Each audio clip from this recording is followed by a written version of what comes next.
different things. So let's continue. Let's continue with Jan's next question. She spends 3 minutes. Honourable Jan Tinetti.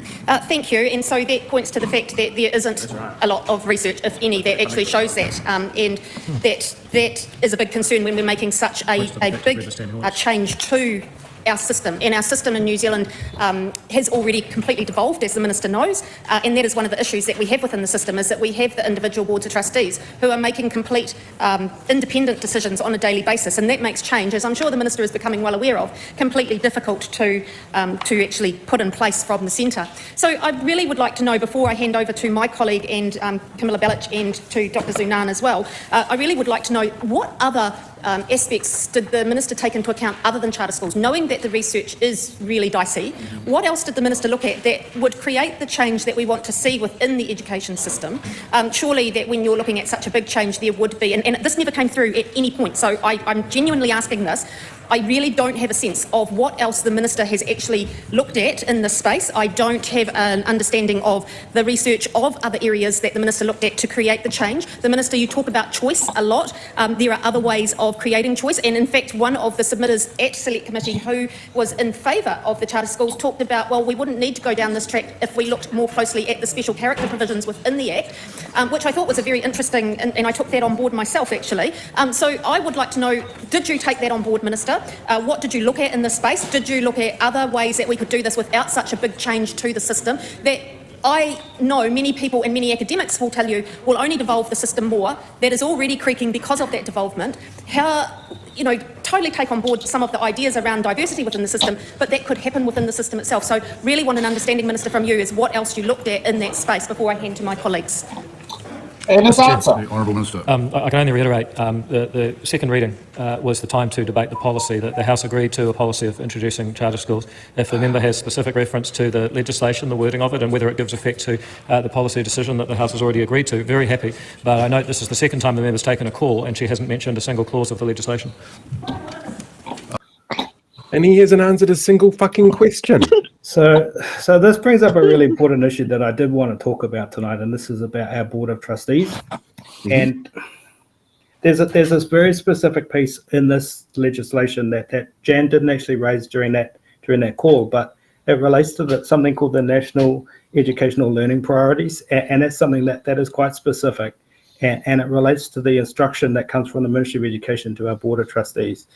And that's being changed as a result of this piece of legislation. And what this legislation is requiring is that the priorities are being narrowed right down to two things. One is school attendance, and the other is educational achievement. And it's it's narrowing it right down to two things, when all of previous to this bill, they were quite wide in terms of the things that school boards of trustees were asked to do. There was a human rights component, there was a treaty component, there was a couple of other things in there as well, but I think those two things are probably the most important for this discussion. And those two things are being stripped out. School of trustees no longer have a requirement to look after or be responsible for the rights of young people. They no longer have a treaty requirement. So they're just being stripped out. Can Board of Trustees make decisions on what can be taught for sex education, considering it normally sat between with the principal and the board, depending on the school? Yeah, well, that would be something that would be up to each local Board of Trustees to determine within the school. But that's something that I did want to really specifically raise tonight, because I think it's a big concern, particularly around the rights of children. Now we're just looking at attendance and academic achievement, and I think while those things are really important, no one's going to argue about those things being important. There are so many other things that are really important that we need to really focus on, and I think it's actually quite concerning that these things are being ripped out and not focused on. So I think it's important that Jan raised it, and that's one of the things I really did want to communicate tonight. The thing that I find bothersome about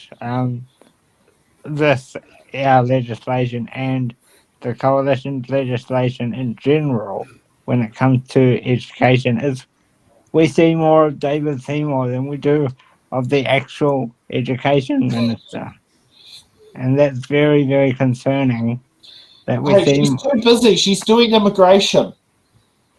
But that's very concerning. I don't know if anyone else feels that way. That, as I've said before, that we see more of the associate education minister than the actual education minister. We see more of an associate education minister who doesn't have kids and has been known to Snapchat 14-year-olds. That's a real concern. Also, I have from one kindergarten, if David Seymour turns up, the red carpet gets rolled up and put in the office. That is how much they despise David Seymour. And one of the other things that also goes in there is the fact, how I know this particular kindergarten quite well is the fact that I drop off fruit that is paid for by the Vulnerable Children's Society that pays the company I work for, Washams, who then sits there and gets it to be delivered so children eat. And at least one good thing is David Seymour can't stop that, thank goodness. He'll try. But there's a lot that he gets up to.